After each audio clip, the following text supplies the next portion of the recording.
6 times 6 times 6 is 6 times 3 is 18, correct? Yep. If I know my math, 6 times 3 is 18. Why is that important? Because 18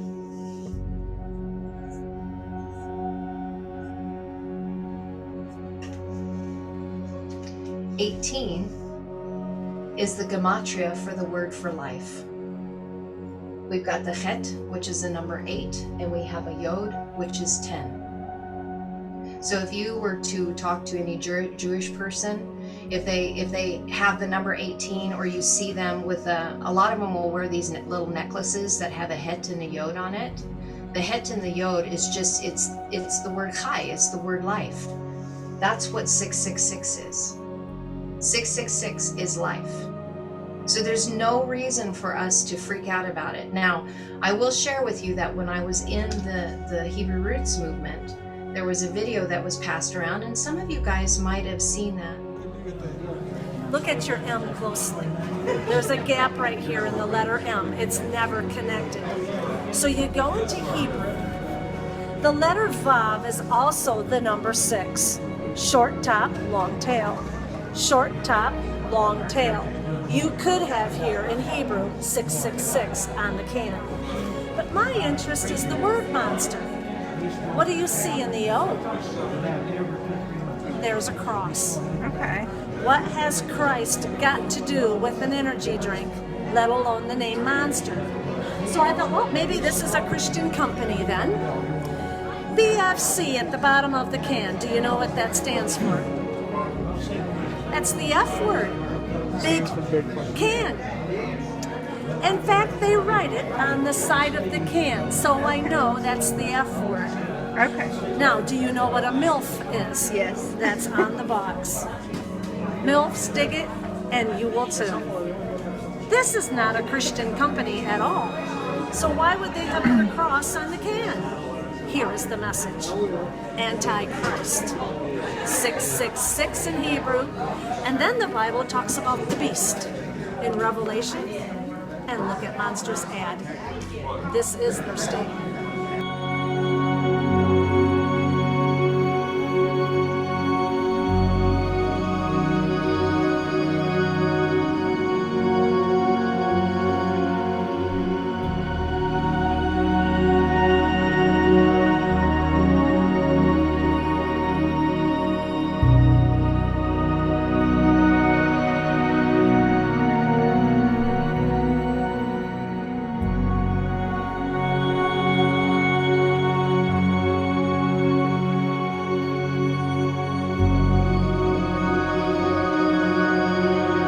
So in this aspect of the Chai, in this area, the reason why I wanted to bring that to you, because remember we were talking about the 666 and collapsing it, being this as the literal word for life. When you collapse these, and when I mean collapse these, I'm talking about toroidal math.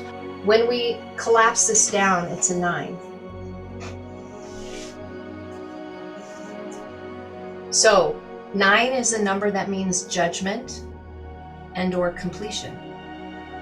That's what the number means. And what I think is really interesting on that, it's also the letter Tet.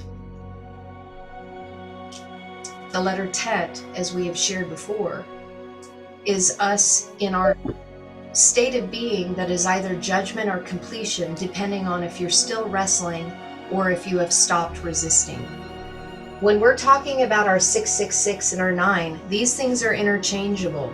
We're flipping them back and forth. But it all has to do with how your perception is of how you're perceiving. Are you judging something as negative, or are you judging something in completion?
So your highest being is you in that elevated state of absoluteness that is trying to be pulled back in on the inside of you.